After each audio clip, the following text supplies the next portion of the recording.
It's showtime, folks. Enjoy the show. Hey, thanks for tuning in as we take another tumble on what we affectionately call the Sat Mat. Hey, it's the Next Reel Saturday Matinée, our weekly show where the Next Reel team gets together to talk about movie news, new trailers, our weekly list challenges, and other interesting things. I'm the Marvel Movie Minute's Rob Cabasco, and joining me today, I am so excited, are two none finer people on the planet, Mandy Kaplan and Ray Delancey. Woo! Welcome to you both. Thank you. But if you had to choose, Rob, between me and Ray, let's get this over with. Okay, first of all, you've had a premonition because when you see how what you just said connects to a segment later on in today's show, you're not going to believe it. But Ooh. Mandy, it would be you. Ray, I'm sorry. How's that feel, Ray? I would pick you too, Mandy, so I'm not offended. I would pick me too. Ray, I think those were the right answers. Rob, I'm just touched that you think you and I could be gymnasts. I know. Well, you caught that too? Because we're going to tumble along on the mat. No, I don't think that could happen, but we never know.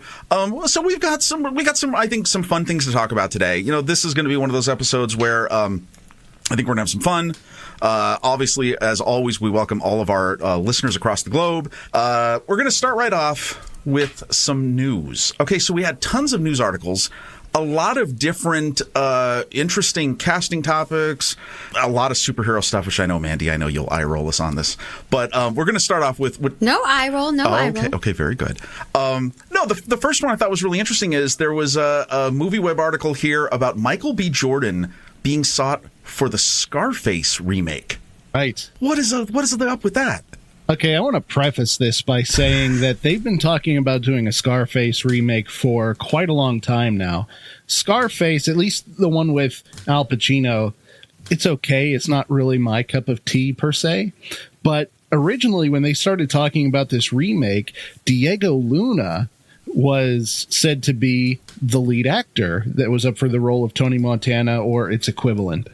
And I was so stinking excited that they would pick Diego Luna for that role because A, he's Mexican, B, the guy has acting chops that I feel really have not been properly seen on the screen for a mass audience. And I think that would have been the perfect opportunity.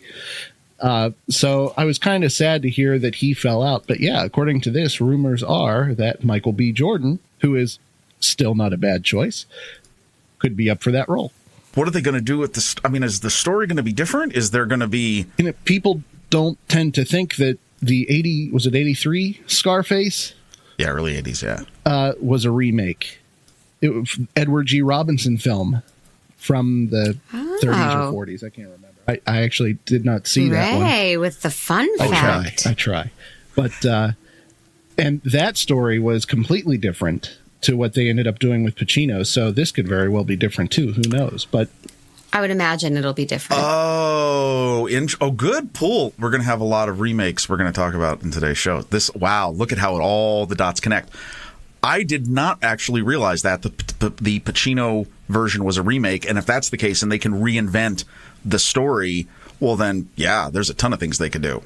Yeah, and I'm sick of remakes, but I am a big fan. Not that I've seen any of them, but the concept of like remaking and rebooting, I'm over that. But I am a huge fan of twisting up casting and diversifying, and I don't know if I've ever seen Michael B. Jordan in anything, but he's obviously a name and seems very talented, and I think it's a great idea.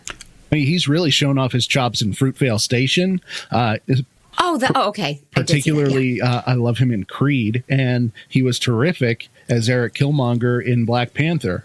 Yeah, the Black Panther role, which again, for those of you who are not maybe fans of comic book movies, that's a deep portrayal. I mean, that's one of those villains that he has a reason to be the villain.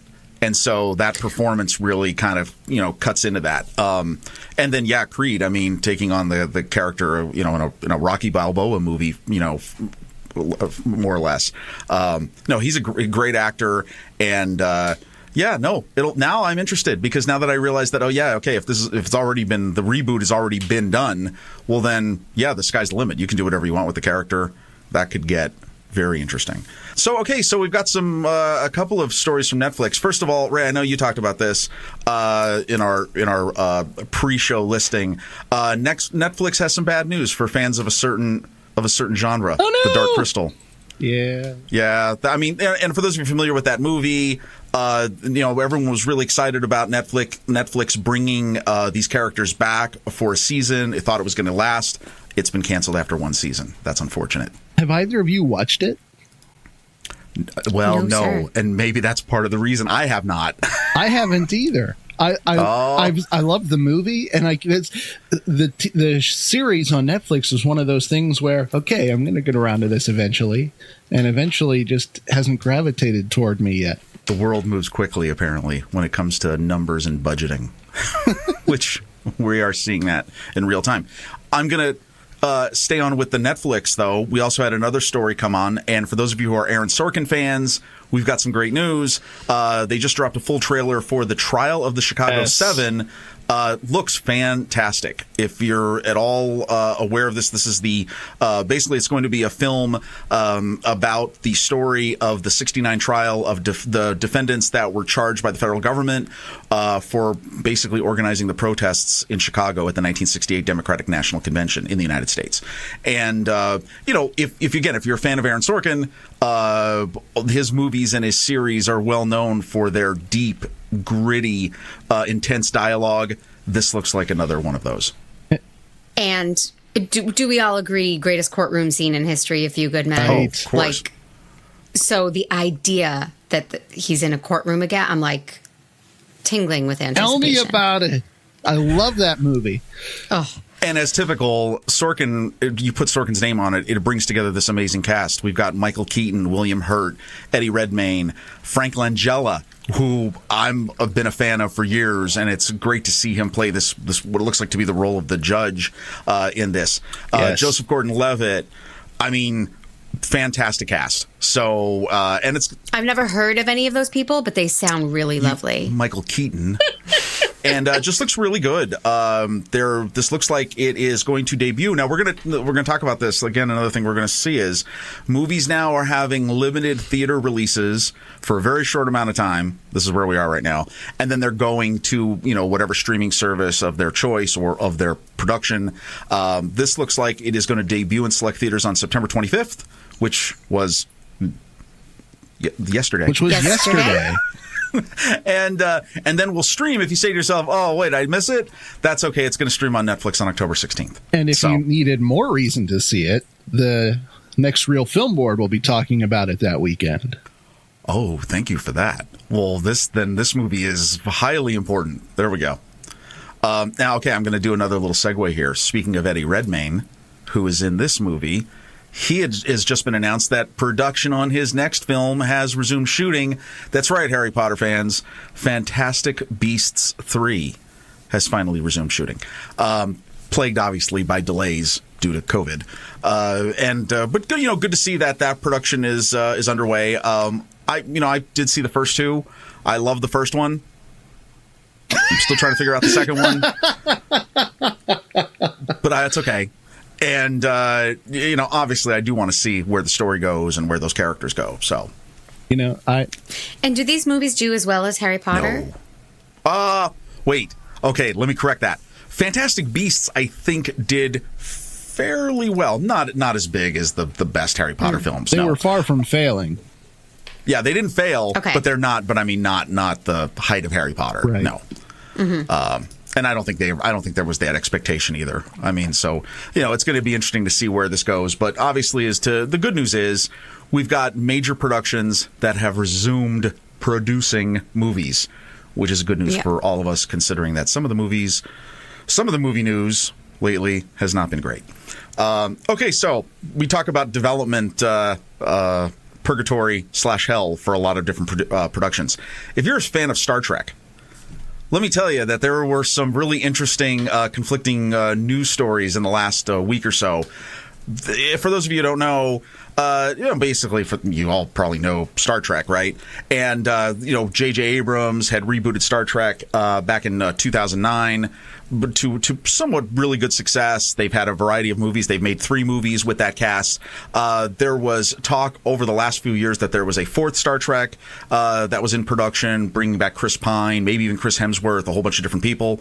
Then there was another movie that was in production that was going to be created by Fargo creator Noah Hawley, and he was going to produce that. And then Quentin Tarantino started getting into conversation saying, I would love to make my own Star Trek movie. That sounds insane. All this stuff's going on. And then, like in the last week, rumors spread, oh, yeah, they're all off. CBS, Viacom, Paramount, no, that's it. Star Trek is solely going to be a episodic streaming property from here on out. And those movies are gone. And then there was even talk that came back that Paramount's like, well, no, that's not true. There's still movie. It sounds like a mess. It's like someone with. I'm a huge Star Trek fan. I don't know if you can tell by the huge Spock poster behind my head. I have seen that. My brother actually sent me the link to the article that said no more Star Trek movies, and I'm like, well, I mean, maybe they're not going to do a 4th Star Trek movie in the universe that they created with JJ, but I highly doubt that we'll never ever again see another Star Trek film. No, I mean, there's a lot more to say that. And actually, there was another story I know we saw somewhat connected to this. For those of you who are familiar with CBS All Access, I know that's available in the States. I think the streaming rights for a lot of those different shows go on different services, because I know like the Picard series is available on other things. So you can access that content a variety of different ways. But they've just announced that it's going to be rebranded as that service is going to be rebranded as Paramount Plus. I know. How creative. Add a plus to your name and totally original. Yes, it's fine. Is it weird that kind of sounds like some kind of adult diaper? Paramount Plus. I don't know. To me, that sounds like some kind of incontinence product. It's fantastic. Yeah. No. Look, I mean, obviously, all of this, the whole industry in this realm is constantly right now in flux. They're trying to figure out what does the next 6 months look like, what do the next 5 years look like in terms of production. But I did think that was interesting. And I got to mention this because I just saw this and I thought this was too crazy. So there is a whole bunch of story about the future of the DC expanded universe with the movies. And, there's a talk that came up big, and this is all connected to Fantastic Beasts. There is a thread. Ezra Miller, who is in that series, is also in The Flash, portraying the movie version of The Flash. Right. And there's been talk that they're going to bring back Ben Affleck and also Michael Keaton in the next big Flash movie, because it's going to have the Flashpoint storyline, which is basically going to deal with multiverses, right? And connect all those. And amazingly, they talked about, this came in the news, that there's talks that they want to bring Nicolas Cage in to play his unfinished, if you don't know the story, there was a time when Tim Burton produced the first 2 Batman movies beginning in 1989. That he would then create a Superman movie, and it was be called Superman Lives, and Kevin Smith was involved with writing it, and they had cast Nicolas Cage as that Superman, as the Burton Superman. Sure. Never gets made. It got way farther into production than you would ever think a movie that never saw the light of day. And they want to bring him back. They want to bring him in as that Superman existed. That would be a really cool nod. Have you seen the documentary, The Death of Superman Lives? Oh, it's you have to see it just to see what they were thinking of the suit. I mean, if you hadn't seen this, the suit was going to be this organic plastic with lights that, sort of just like went in succession.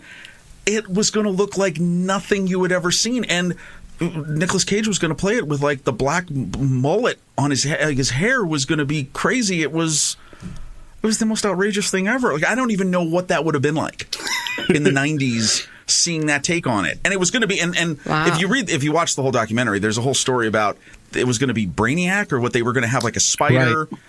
And then, of course, you got to see that because certain people were involved who eventually did the movie Wild Wild West. Thanagarian Snare Beast. Did you guys switch to another language? I'm going to tell you, for a second, we may have apologies. Woo.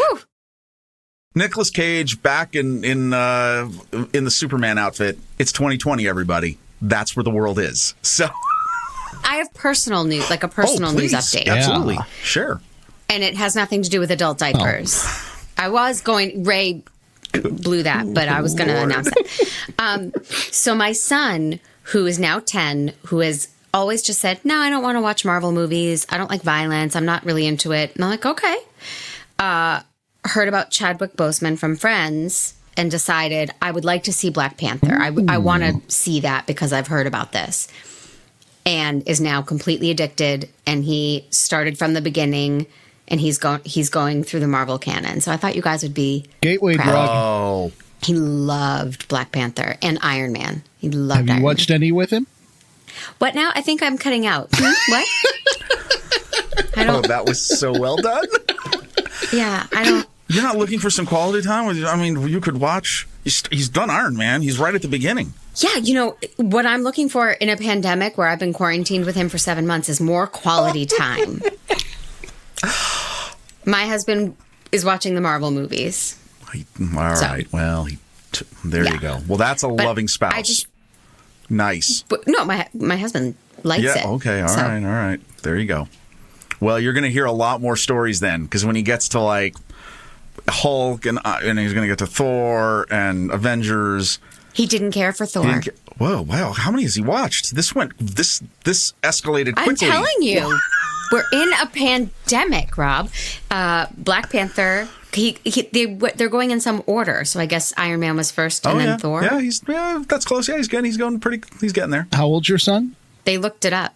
Okay. 10. Well, there's actually this really great podcast called the Marvel Movie Minute. Just throwing that out there. 1 I've heard on of it. Iron Man. Season 2 is a little, but it's the Hulk, and everyone loves the Hulk. And then season 3, I hear, is currently in production. So shameless plug. Well, listen, I am thrilled to hear turn this. him onto it. Mandy, you're going to love it. He's going to have so many great stories to share with you. You're going to catch the bug, and then you'll see. It's going to be something. I'm thrilled. Okay, well, we're going to come right back to you. It's time for our trailer picks for the week.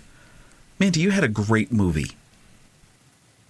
It was Thank called you. Yes, and it's a remake. I didn't make it. No, I know. It actually is. And I didn't know this. It is a remake. Ooh. I didn't know that. Oh yeah, either. no, this is a remake. So it's the Comeback Trail. It's the remake of a 1982 film of the same name. But this looks great. Tell us a little about it and what drew you to this one? Well, what drew me is I think my dad emailed me the trailer a couple weeks ago and said my friend's kid made this movie. Oh. And as a person who has made a movie, I assumed it was like an independent, so I clicked on the trailer and there's Robert De Niro and Morgan Freeman and Zach Braff and Tommy Lee Jones and like, Yeah. And I was like, oh, I hope you didn't mention that your kid made a movie, Dad, because we are not, that's not in the same universe. You're lying. I swear to you, I'm not lying. I'm lying a little bit, but I'm a producer. That's what I do. And I will have your money in full, I promise you. You got 72 hours. After that, I choke you to death. Come on, I'm not an idiot. You haven't painted the most accurate portrait of our investor. All right! We've been in trouble before. We always find a way out. It's all over the street. You need money. Why don't you guys come by the set? Frank Pierce is going to be there. Excuse me, Mr. Pierce. I'm so sorry to bother you. Can I get your autograph? Cannot wait for this movie. Yeah. And I am in a very small population of people who love Zach Braff. And I know he's an unpopular person, but I'm a Scrubs fanatic and I think he's fantastic. And I'm glad to see him in this category with these guys. No, absolutely. I'm a huge fan of Scrubs. We loved Scrubs in our house. Yeah. So, and he looks great, by the way. His hair and the mustache looks killer. But this is quite the cast between Robert De Niro, Tommy Lee Jones, Morgan Freeman. You also got Eddie Griffith in there. It looks really fun. It had a little bit of a Once Upon a Time in Hollywood vibe, which is what immediately got that. Love that movie. And yes, so this just looks like it will be immensely entertaining. It is scheduled to be released on November 13th by Cloudburst Entertainment.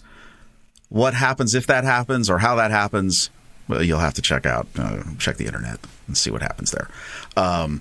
And I can't wait for it. No, I'm definitely looking forward to this. Normally, I would go last, but no, we're going to save Ray's for last because we have to talk about his trailer. I support that decision. Yes. And because I thought that we like I said a little bit before show here, our trailers were very much of the same mind. These kind of nice little fun comedies that would involve wonderful characters.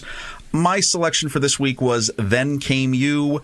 Please don't confuse this with the same movie of the same name. It's also sometimes known by Departures. That was a 2018 American romantic comedy.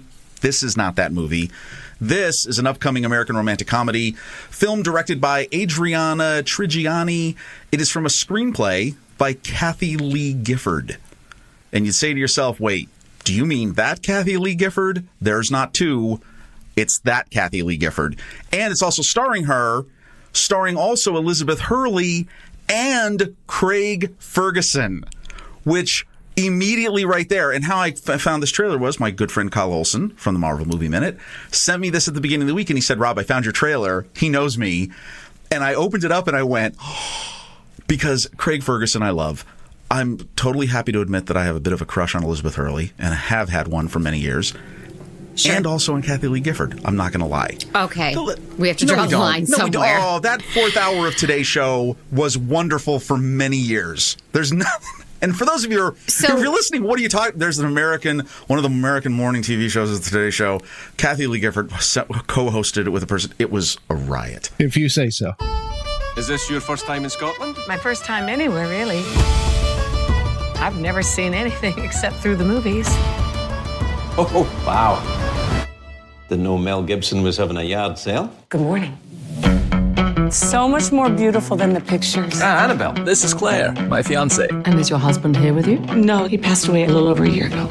20 countries have your 20 favorite movies. It's fascinating. I'm just all about new everythings these days. Can you take them? Because they don't let dogs in here. They're not welcome? Well, they prefer attractive women, but you'll be fine. Come on. So, Rob, might I interject that when you said, and Ray, we need to talk about your choice, and we're going to leave you your choice for last, Ray, I thought it was this one. I thought it was the Kathy Lee Gifford one the whole time. And I'm like, yeah, we have to talk about that choice. I would never pick a Kathy Lee Gifford property. Nor would I. Okay, here's the deal. There's a couple things I'm upset about. This is one of them. Every time I bring my trailer, last time I brought a James Bond trailer, and everybody went, oh my God, Rob, James Bond, where's your taste? All in your mouth? What happened? Well, listen. It's Craig Ferguson. Craig Ferguson's amazing, right? I mean, it's set in Scotland. It's an international cast. It's a beautiful, heartwarming tale of a woman who's lost her husband and she's carrying his ashes around to go see the world and trying to find a second chance for love. And she finds it in Craig Ferguson. That's what I want to do. That's all well and good, but did it have to be Kathy Lee Gifford? Thank you. Did you not? Okay, no, I'm going to defend this for a second here. Did you not catch the genuineness, the authenticity, the self-awareness that of she this movie? Probably hasn't read a script before? Wow. Them's fighting words. I just want to say that that this is set for release on September 30th for a one-night theatrical run before it is released to video on demand on October 2nd. If you're looking for an escapist romantic comedy featuring mature actors living their lives in Scotland, tune in. The rolling hills of Scotland look beautiful. They do. I've been one time, and it's the most beautiful place on earth to me. So when they showed the castle, I was like, oh, I would love to live there or have a poster of that. So I'm 0 for 2 when it comes to my trailer picks right now. It's fine. I love Actually, you, I'm Rob. like 0 for 7 or for however long. Every time I'm on and I pick my trailer, it's horrible. Maybe next time you'll be on the comeback trail. Coming to a theater near you in November, then on demand. That's amazing. All right, Ray. Okay, touche. Ray, tell us about your trailer. What was your movie? What's it called? It's called Black Narcissus. Yes. Sorry. Okay. And what's it about? Okay, technically it's not a movie. It is. Oh, yeah. So no, it is a 3-episode limited series that will be released on FX, and it is based on a novel from 1939 by Rumer Godden that was also turned into a movie by Powell and Pressburger, which is amazing. If you've never watched it, I recommend it. And basically it's about this group of nuns who try to start a new convent in the mountains in the Himalayas. And the place where they decide to do it has a very hostile environment, one that's prone to sin, I say in quotes. It's kinky. Exactly. There you go. I couldn't have said it better myself. But it's a really crazy. The movie from the 50s, I think, is really crazy. And this looks really crazy. And I cannot wait to watch this. It has Gemma Arterton, Jim Broadbent, and also one of the last screen performances of Diana Rigg. Oh, who we just lost very recently. Oh, wow. And doesn't it have he's not Skarsgård. Who's the young handsome guy in it? Oh, Alessandro Nivola? Yes, Alessandro Nivola. Yes. Okay. May the Lord bless you, child, and give you strength to serve him in your mission. I know I can make a success of the new convent. I don't think you're ready for it. Here we are. Palace of Mopu. Mopu is a wild place. You shouldn't have come here. A place where time doesn't even exist. I never liked this palace. My father used to allow some bad goings on here. I think this place is too much for all of us. The devil comes in many disguises, Sister Blanche. This is an unusual place, and we should expect unusual things. This looks like an acid trip, and like it could offend everybody, right? Like there were Middle Eastern characters, and I was like, oh boy, this could be offensive. And then nuns and priests and sin, and it was lust. If you think that the Middle Eastern characters in this could be offensive, watch the original that had white actors in brown face. Oh, of course it did. Because that was from 47, I think. Yeah. Isn't that the original? Yeah, so I mean, everything was upside down in terms of sensibilities. No, this looks crazy. And so it's on it will premiere on FX on November 23rd and then the next day on Hulu? Yes, Is that what believe I saw? so, sir. Okay. Well, I mean, if you like psychological dramas that make you think, sure. This could wind up to be the worst miniseries in the world, but one thing I can say, it does not have Kathy Lee. Oh, man. Rob is a lovely person. I think this love Rob. I'm beyond the pale. My taste is horrible, but oh yeah, your taste is crap. But you seem like you seem like a nice person. Why is your mind so warped? What happened? Okay. All right. Well, anyway, so there you go. All three, two great trailers.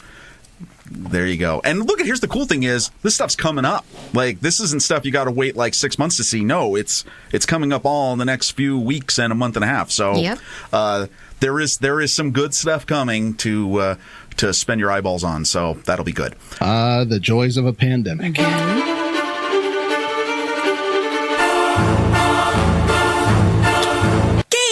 I have a different take on this. I don't know if you're going to be saying this after this, but here's what we're going to see. We're going to see if this works. There was a couple things that have all happened in the last few weeks. Number one, I mentioned last time I was on set, Matt, my trailer was No Time to Die, next James Bond film. It was not well received, but I'm still looking forward to it. It's all cool, right? I liked that you picked that. Thank you very much. It's okay. And I've confessed my crush on Elizabeth Hurley, right? Mm-hmm. And that made me think of A Certain British Spy. And then I thought, hey, I don't know if you heard about this. This is actually some sad news in terms of our cinema schedules for the next few months. The Black Widow movie has been moved to May of 2021, right? Which means there are two main blockbusters left to be released this calendar year. They are No Time to Die and Wonder Woman 84 on Christmas Day. And whether or not those both actually happen, we will see. So, but there's a theme here. And the theme is spies. And so here's what I thought. I like brackets. Now, if you're not a sports fan and stuff, brackets are when you have your bracket of 64 teams. We don't have time for that. But I said, hey, what if I took 8 spies and we pitted them against each other and we crowned a champion? So that's right.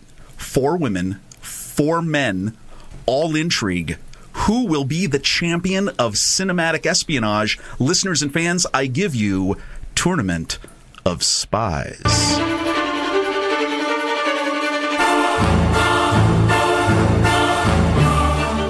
So first we've got, of course, James Bond. British Secret Service agent, MI6, created in 1953. Ian Fleming, you know the thing. Second, Jason Bourne. Number 3, Austin Powers. Has to be. Right? It's the only one for me. No, now this is it's going to get interesting though. Number 4, Ethan Hunt. From Mission Impossible. Okay. All right. Number 5 is, now maybe everyone won't be familiar with the name of this character, but the character is Lorraine Broughton. She is an MI6 agent from 2017's Atomic Blonde, played by Charlize Theron. Yes. Okay. Number 6, Control's number 1 agent, the smarter half with her friend, Agent 86. That's right, Agent 99. Barbara Feldon? Well, no, I had to go with Anne Hathaway because the cinema version is... Okay. That was good, though. That's good pool. Yes, originally portrayed by Barbara Feldon in the wonderful American spy sitcom Get Smart. But let's think of the movie version, played by Anne Hathaway, Gotcha. right? Okay. And now we're going to round it off with 2 Russians. First is Dominika Igorova. And this, some of you may know, Sparrow. This character was portrayed by Jennifer Lawrence from the 2018 Red Sparrow, a spy thriller film directed by Francis Lawrence, based on a book. Okay, and our last one, of course, because of the whole impetus for this, Natasha Romanova, which is also known as Black Widow, portrayed by Scarlett Johansson. So there we go. There's our players. So here's what we got. So our first round, we got 4 head-to-heads. Sorry about this. This is just the way they worked out. This is the list I gave. Yeah. First round is James Bond versus Jason Bourne.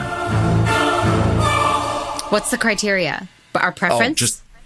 James Bond versus Jason Bourne. And I would say, if you want, think of Daniel Craig versus Matt Damon. Who wins? Well, having never seen a James Bond movie, I would say Jason Bourne, because I have seen those movies. Oh, I did not expect that. Ray, what do you think? If you're going by who would win in a fight instead of like who you prefer, that's tough. Oh, I'm leaving it totally open. We're just going to leave this simple. Bond versus Bourne. I'm going to say Bond. Oh, wow. It was tough, but I gotta say Bond. Okay, all right. So then I got to be the tiebreaker. Okay, on this one I'm going to go with Bond because I have a soft spot for Bond. Yeah. So, okay. And all right. Name we got James recognition. Bond. He's the legend. I get it. No, understood. Okay. All right. Round. Okay. Still first round. Second spot. Austin Powers versus Ethan Hunt. Austin Powers. Ethan Hunt every day and twice a day on Sunday. Bring it. Austin Powers are the funniest movies, and he is delightful in every way. Austin Powers, fun fact, Goldmember was the very first actual movie review I wrote. It was for my high school newspaper. And that movie was the stuff you find on toilet paper. No! I got to tell you, Mandy, you win. It's Austin Powers. Yes! Because here's why. You want Austin Powers. Ethan Hunt totally is not going to know how to handle that. So Austin Powers, I'm with you, Austin Powers. Not to take this too seriously, but like culturally, Austin Powers took over. I mean, everyone was quoting it, and no one's quoting Ethan Hunt. Now its longevity is in question. The longevity of Austin Powers, but back when it was at a height, it was unbeatable. Absolutely swept the world. All right. Okay. All right. So there we go. I'm just going to sit here bitter. That's all. Powers wins. All right. Now, our next one is Lorraine Broughton, Atomic Blonde, versus Agent 99.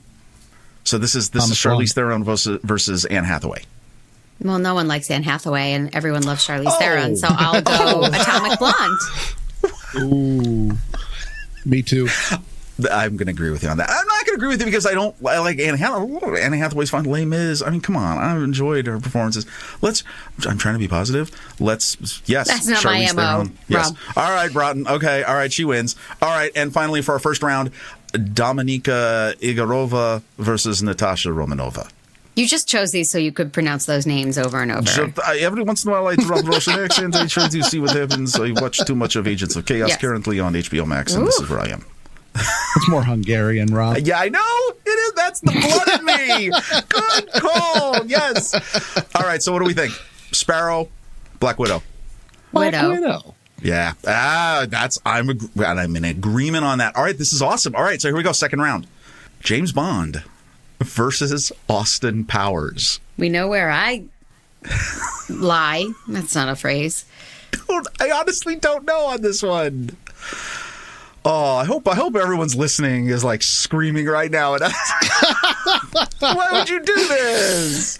Well, the Sarmentos are probably hating us right now. Oh. What have we done? What do you think? Bond versus Powers. I gotta say Bond, just because. Now, I will say I do like the first two Powers movies. I just don't like the third one. However, you can't have Powers without Bond. Because, true. that was the whole... Okay. But that alone, you take the Austin Powers franchise and compare it to the James Bond franchise, it's not even a comparison. 25 plus movies plus because of the ones that are out of canon, but I know. All right. So you're going with James Bond. Yeah. Mandy, what do you got? Austin Powers. All day Austin long. Powers. Now and forever. I know. I got to go with James Bond. Fine, yeah, because, again, all right. So Bond. So Bond, he's in the finals. Now here we got this. So we got... Ethan Hunt. We got okay, second round. Broughton versus Black Widow. That's tough. Having never seen either film... Okay, no, that's okay. But Black Widow seems to be so iconic, so I guess I would say that. No, very, very capable. Clearly more cinematic performances. I think we thought we were going to get more Atomic Blondes. We haven't. What do you think? Could happen. It could. Oh, yeah, absolutely. I got to go Black Widow. I feel bad about it, but I got to say Black Widow. Okay. Mandy? Black Widow. Black Widow? All right. Black Widow wins. All right, that's it. The finals. James Bond versus Black Widow. Ethan Hunt. Stop. He's got a problem. But see, now here's the funny thing. I'm not gonna leave you hanging. You know what my answer is? It's Black Widow. When I was doing this, I said to myself, one-on-one, I would take any of the females on this list over their male counterparts. Absolutely. No doubt. How about that? And that's not based on anything other than no, absolutely, because all those characters, trust me, I put my money on Agent 99 before I would on James Bond. How about that? But James Bond is synonymous with movie spy. If you say name a movie spy, everyone says James Bond. So I would say he has to win the whole thing. Oh, wow. I did not think you were going to do that. Okay. All right. Look at this. Ray, you decide now. Who wins? Okay. Well, since I can't say Ethan Hunt, I have never seen a movie with Black Widow that I didn't like, and I cannot say that about James Bond. Oh. And I also think that if the two were put in a fight, Natasha would kick his ass all over the kitchen. All day. Wow. Yeah. That's sound. So are you saying Natasha Romanoff? I am saying Natasha Romanoff. And there we have our winner. This just happened. The champion of the Tournament of Spies, the first inaugural tournament of whatever you want, of spies. It's Black Widow. We pivot now into our lists. Now, we had a variety of things that were up for the voting. We dodged what could have been something really bad. The options this week were war movies from a perspective that isn't yours. Insightful.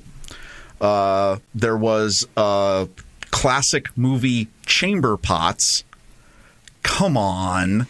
And I mean, and let's just thank all of the participants, the fans, the listeners of The Next Reel, because you could have messed us up. I mean, quite literally, right? You could have messed us up. I feel like my junior high nemesis came up with that just to spite me. I think someone knew. Scheming. Because, come on. I think someone knew, and I understand. But what one was Lost Cause movies. So let me just segue into this. You know, movies can allow us to escape from the horrors of the real world and from an existence void of hope. But today, we will embrace the absence of optimism that's only possible in cinema with Lost Cause movies. This is so disheartening. I know. All right. So I don't have like I said, I tried to find a threat. No, there's no threat. This is just, I took this to mean movies where it all just goes to poop. Just, that's it. It's nothing. No character, no cause. It's all just devastation. That was my take. It is. Mandy, would you like to go first? What's your first pick? The most obvious, I mean, I was a bit confused by the concept in terms of how it relates to movies. But People is like, oh, that guy's a lost cause. He'll never get his act together. So that immediately, and you wanted a thread, Nicolas Cage leaving Las Vegas. Oh. He's the ultimate lost cause, right? Oh, yeah. No, that movie's devastating. And here we are. Yeah. Okay. I will never forget. You never forget the opening scene of that movie when he's in the liquor store, right? And you're already, like, right from the beginning, you're like, oh, this is horrifying. Mm-hmm. And then Elizabeth Shue, right? Mm-hmm. She's just pain and pain. All right, great pick. That's a good one. Yes. Ray, what do you got? Okay. Well, so whenever they picked this, they were talking about Letters from Iwo Jima. Oh, yes. Right. And we should have mentioned that. Thank you. No, you're cool. Particularly, just the fact that the Japanese basically knew that they were not going to win, and it was a lost cause. With that in mind, the first film on my list, the storyline as a whole is not about a lost cause, but a segment of the movie is, and I'm talking about the movie Star Trek Beyond, which is and they've done this on the main show. So if you've seen the movie, go and listen to Pete and Andy talk about this. But at the beginning of the movie, Kirk and the crew have to go into this nebula to try to rescue a ship, and whenever they get there, they are immediately overtaken by this extremely powerful force. It's this huge ship that is comprised of millions of smaller ships that just keep coming at the Enterprise. They can't go to warp to get away. They don't have ample weapons to fight back, and it just tears the Enterprise to pieces, and they are able to escape the ship and go down to the planet, and they're watching the ship just get torn apart as they make their way down, and it's really depressing and a lost cause it was. Wow, I mean, yeah, it's pretty horrifying, especially if you're a fan of the Enterprise. But that's still a great movie, though. I still enjoyed that movie, and I thought it was appropriate for the anniversary of Star Trek. Okay. What's your pick? My first pick is a 2011 American horror comedy. It's produced by Joss Whedon. Chris Hemsworth's in it. Cabin in the Woods. Uh-huh. And have you both seen that? No, it's on my list. Oh, like spoilers. Okay, here's why you need to see Cabin in the Woods.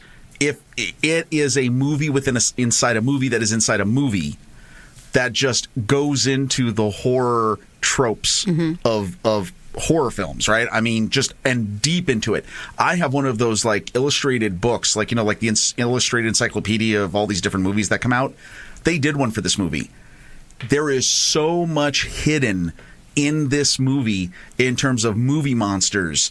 Again, the storylines that you see in these movies, it's amazing.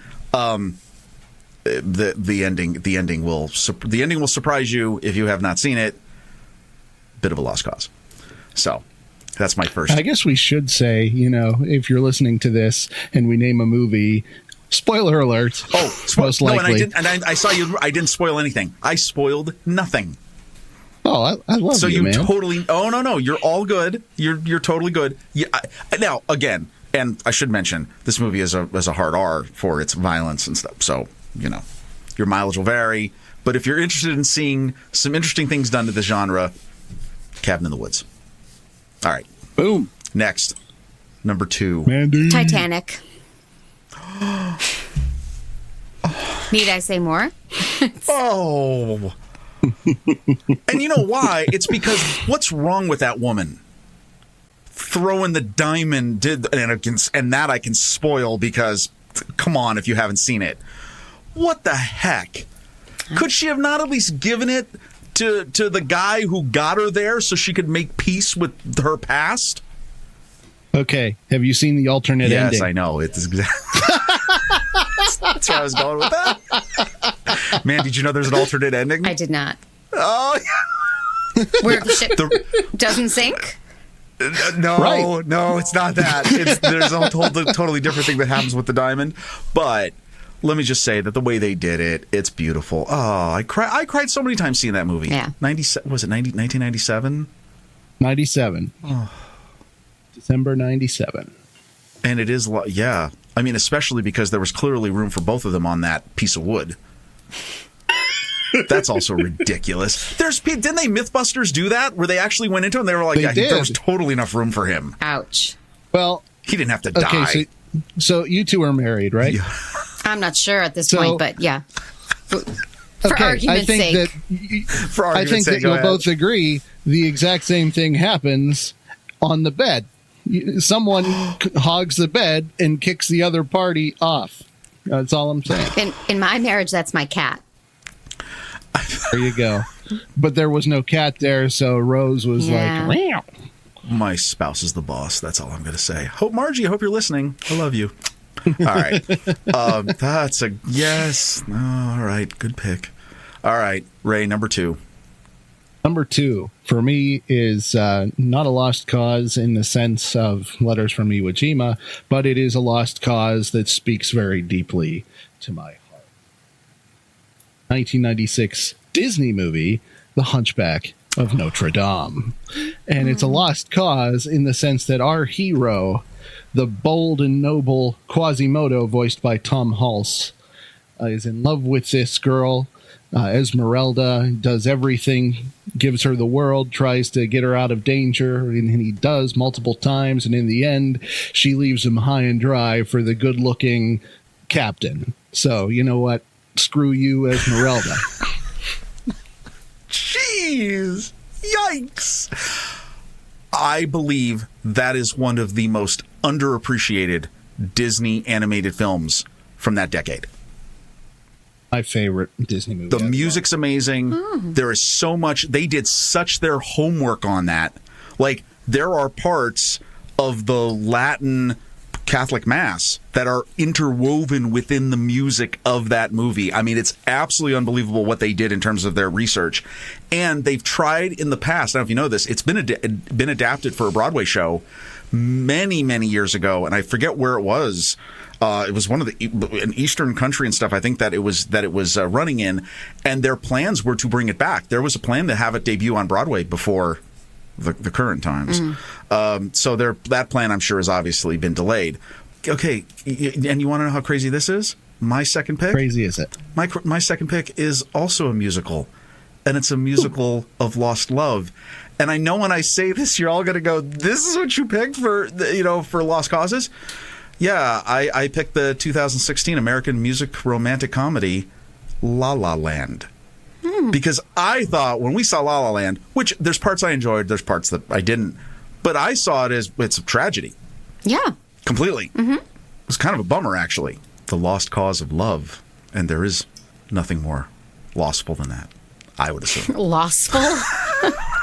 I got it. If I don't make up at least one word, what are we doing here? All right. Good. All right. So far, so good. All right. What do we got, Mandy, for your last one? Vacation. Is it all you ever wanted? It's a holiday road. Yeah. Right? That whole thing is a lost cause. And I am obsessed with the remake with Ed Helms. I can't remember if I've talked about it on the podcast. No, but wait. Is it good? Hilarious. Really? It's comedy gold as far as I'm concerned. Oh, whoa, hold on. Like, this is huge. Oh, this was the headline of the show. I totally bypassed that because I was in love with, obviously, the original. And actually, of the originals, I got to tell you, my favorite is Vegas Vacation. Now, that's a whole other conversation. Right. However, I skipped that one because I was like, how could you possibly make this better? And they did, or at least they made it as good. They give it a nod. In the beginning, he says, we're going on a road trip, kids. It's like what I did in my childhood when I went with my family. And she's like, we're just going to redo your vacation. And he's like, no, we're going to forget about that vacation, and it's going to be a whole new vacation. Self-awareness. That's how you fix it. And there are two kids in it that are mind-blowingly funny, and Christina Applegate is like, and I say this with the utmost esteem, she is like Madeline Kahn, Catherine O'Hara funny in this movie. Ooh. She is brilliantly funny. That fan. Sounds amazing. That is high praise. Yes. I mean, it's dumb, but it's, come on. Oh, I love it. So but I also love the originals, So that's the lost cause. That is a terrific pick. I did not expect that. No, that is a real, especially, geez, yeah. Okay, wait. I got to ask, is Christy Brinkley, does she make a cameo? No. Or you're not going to tell, or you're not? She does not make a cameo. Oh, she does not make a cameo. Oh, interesting. But what they do with a nod to that is perfection. Oh, okay. Well, then, all right. There's going to be one of my, that is going to be added to my list of movies to see. Will you let me know? Yes. Totally. Absolutely. No, that's great. All right. Good pick. Thank you. All right. Mr. Ray, what do you got? What are you going to close out with? So I'm going to go with this one is kind of an obvious pick. It's low-hanging fruit, but I'm going to take it. And that is the 2007 Zack Snyder film 300. Oh. I was thinking that Rob might take this one, but since he hasn't yet, I'm going for it. Oh, nice job. That's a good one. Yes. And in case you're unfamiliar with it, it's about the Spartans back in, 400 something BC. And there's only 300 of them. Imagine that. That's where they get the title. And they're up against like all the armies of the Persian Empire. And it's a lost cause. Yeah, it is. Yep. That's true. All right. I'm going to close this up with what I believe is not just the most heartbreaking film, but one of the most beautiful films that I've ever seen. If I were to describe this film, this is how I described it to people when I had seen it when it came out in the theaters. This is emotion visualized. If Kathy Lee is in this, I'm going to be very upset. Get out of here. You have no idea yet. No, this is not that. God. This is Baz Luhrmann's 2001 classic, Moulin Rouge. Yes! Preach. Which, I got to tell you, when we introduced this movie to my daughter, I think roughly around middle school, she then watched it nonstop for the entire weekend, right? Yeah, she did. Cry. I mean, and this is how I told her is I said, look, what you're about to see is a movie that is emotion visualized. And it's emotion, it's great emotion, it's the most darkest emotion, it's the emotions, the full things of the greatest loves, the greatest loss. Oh, this movie. Yeah. I think is one of the most perfect movies ever made. I love that movie. Rob, the greatest thing you will ever learn don't do it. is just to love and be loved in return. Thank you, Ray. We're going to take a pause here, folks, and let these guys work this out. Not yet. I need more time. Oh, God. This took an unexpected turn. Yes. Sorry, everyone. Yeah. You see, that's how you recover from a Kathy Lee Gifford moment. That's how you do it. You are totally redeemed, my friend. Good Lord. Agreed. Okay. Now, here's the thing. Like, okay, there were tons of movies. Like, I don't know about you. I had like a ton of backups. Just in case. Oh, me too. What'd you have? Okay, so Well, okay, and I even hesitate to even mention this one, $1 Million Baby. Ooh, great movie. Yeah. I mean, and you know what? That actually threads back to Letters from Iwo Jima, same director. Yeah, right. No, obviously the great Clint Eastwood. So you've got $1 Million Baby. Of course, I could have gone Seven. I mean, Seven's a lost cause on every level. What's in the box? Yeah, I mean, just all of it. And then, the whole thing. And then, of course, when you talk about low-hanging fruit, I mean, yeah, you could go Infinity War, Night of the Living Dead. I mean, there's a whole bunch of movies. Empire Strikes Back. Yeah, Empire Strikes Back. No, but that's, yeah, I mean, the two, I was really kind of in between. $1 Million Baby just is gut-wrenching. Mm-hmm. Agreed. And again, no spoilers. It goes in a place if you've never seen it, watch it because, well, again, if you're ready for Lost Causes, there you go. Yeah. So, what else? Did you guys have anything else on your secondary lists? Mandy? Mandy, no, I don't. Okay. I like happy movies. Yeah. Especially right these there days. With you. Yes. I almost went with Dunkirk for my final pick. They did, Andy and Pete did an episode of The Speakeasy with that, where they talked with, I forget the gentleman's name that was on there, but he was a cinematographer, and he mentioned this as one of his favorite films. And then I also had, comparing to Mandy's pick of Titanic, I had the movie A Night to Remember from 1958, which is about the Titanic. Well, okay. Well, we had options. Those were good. I mean, again, thank God we weren't talking about chamber pots. That's all we got on exactly. That. So now, all right. I wonder if I wonder who's going to be the knowledge person on this. So, our picking for the topics for next show, it comes from a 2012 movie named Amour. Amour. Have either of you seen this movie? So I've not actually watched the movie, but I have looked at all the stills of the movie from beginning to end. You probably got the movie. and that's I'm not bashing the movie. Here's IMDb, of course, gives us the quick summary. George and Anne are an octogenarian couple. They are cultivated, retired music teachers.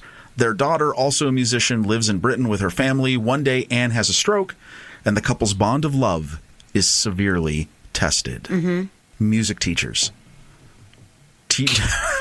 Music teachers. I don't know. Symbolic birds. Symbolic birds. Because isn't there the thing with the pigeon? Oh, I think okay. No, see, I haven't seen it, so I'm going off of all the research I could possibly do. What about when love is tested? Tested love. My tested love. They have inept nurses. Yeah, I looked at some of the guys. I mean, well, obviously there's a couple things there, and obviously apologies on this movie. This movie certainly looks like a very deep, dramatic story of life.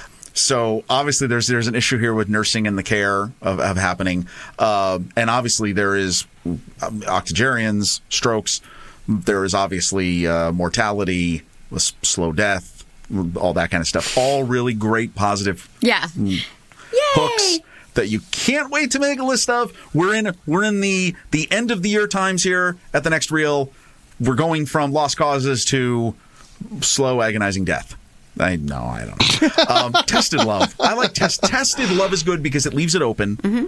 You can, there's a whole bunch of things there. So I think I love that one. I agree. What would be another one? And vacation could apply. I'm just. Which one? Oh, boy. All of them. I mean... The Griswold's love is tested in every one of those movies. Well, this is not a lie. Jeez. Well, the pooper was full, so... Yeah, there we go. You've tuned into an episode that really rises to new depths of... Anyway. Yeah. All right. So we got tested love. I mean, they are music teachers. I mean, obviously that must play in. The daughter is also a musician. So, musical families? I don't know. Something with music. I mean, characters who are musicians or therapeutic music. Oh, wait, I like that. therapeutic music. That's not to the level of chamber pots, but I mean, chamber music. I can make a connection to that. I'm not going to. Well done, Rob. Good, I mean, come on. All right, music played in the vicinity of a chamber pot. Tested. All right, Tested Love, solid. Therapeutic music. They'll probably change the order of these because, give it a chance. I want to say, now this is interesting. One of the things that I know, the great notes here that we were given is movies that are essentially plays but weren't. Now that's an interesting. So what is that? I mean, movies that are basically just dialogues. Very, very limited location. Probably just one location. Okay. Yeah, like you said, character or dialogue driven, I would imagine. Oh wow! Can we do that? Could we just be like one room sets, one room locations? Do we know that this movie is that, or does that not matter? Did you remember they gave us chamber pots? That almost was in the running. We can give them that. One room painted into a corner. No, I'm kidding. We can't do that. To my memory, the only location other than their home is at the very beginning of the movie, where there's a scene where they're going to see their son or their grandson, but it's brief. What if we say limited locations? That's ambiguous just enough to where it makes them pull their hair out, but Go for it. And there will be questions there. That's about as simple as it gets. All right, we got our 3. That seemed harder than it should have been. This is, I'll tell you what, I had so much fun. This has been amazing. Any final thoughts? What do you guys got going into? Maybe I was a little hard on Kathy Lee. I'm sorry, Rob. No, I deserve it. You have to throw out little handles there that people can sink their merciless claws into so that it can shake things up. I'm glad you feel that way because I didn't really mean it.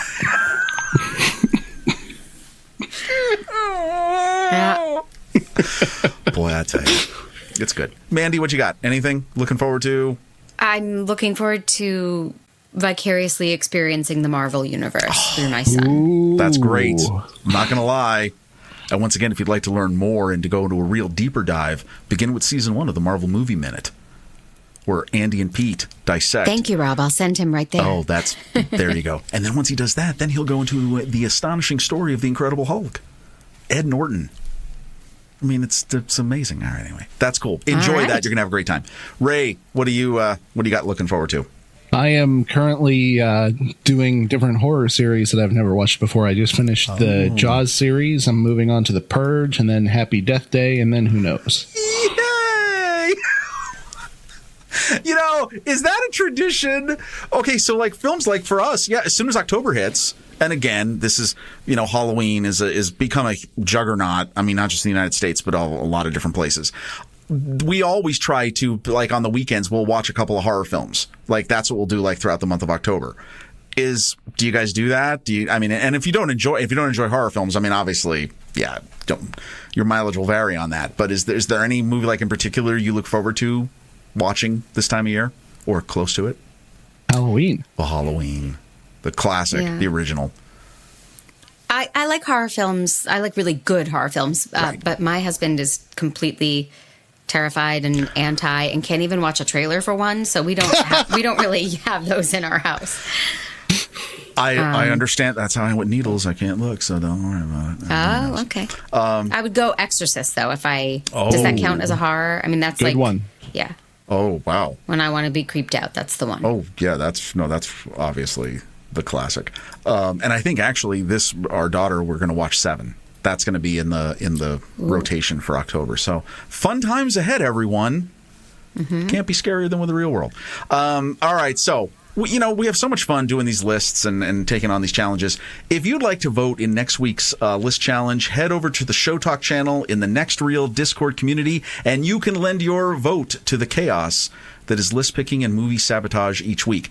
I would like to note that we were very low on the sabotage. Again, to the minions who gave us chamber pots. Yeah, we know what we got to do. So, and how do you access this Show Talk channel, you ask? All you have to do is head over to the patreon.com/thenextreel and become a supporter of the Next Reel family of podcasts. For $5 a month, you'll become a concessionaire supporter and get access to show live streams as we record, early access to shows in your very own personal podcast feed, and access to the super secret member channels of the Next Reel Discord. And as we always like to say, Discord, I go there about maybe twice a week, I'll be honest, because I get into really intense conversations. If you wanna get into a really intense conversation, you know where to find me. So, and then one last thing I just want to mention. I listened to last week's show. The guys did this wonderful plug for merch, because you need stuff. So if you go to thenextreel.com/merch, you can check out our TeePublic store. You know what they said on the show last time? And I'm kind of offended by this. Apparently, all the Glorious Fear Marvel Movie Minute merchandise is getting ready to be shifted off into the vault. But they're bringing in season 3 stuff. I know season 3 stuff, but I mean, I love that stuff. Like, there's the faces of Kyle and I. You can get a pillow, as we like to say. It's wonderful. If you want to get a pillow, you can snuggle with both of us at the same time on that pillow if you're looking for something to put you to sleep at night. And we have masks, because everyone should take care of themselves and obviously protect the lives of others. You can get a mask with our faces on it, so you can place your face inside ours. God, that sounded way less creepy inside my head before it came out of my mouth. That sounds like some Black Narcissus stuff. Oh my God. Well, Rob, no one's stopping you from buying all this in bulk and just reselling it. I mean, well, that's true too. I was going to say, I guess that means you won't be able to get a Kathy Lee Gifford mask and go around and scare your neighborhood, but whatever. I love you, Kathy Lee. Don't worry about anybody else. I'm the only one you got to worry about. All right, that's it. We're done. Thank you all so much. Thank you, guys. Mandy, Ray, thank you so much again for your talents and just a wonderful discussion. Thanks again. Thank you. Thank you. The Next Reel loves you, and we hope to see you soon. Take care. Bye. Bye, movie lovers.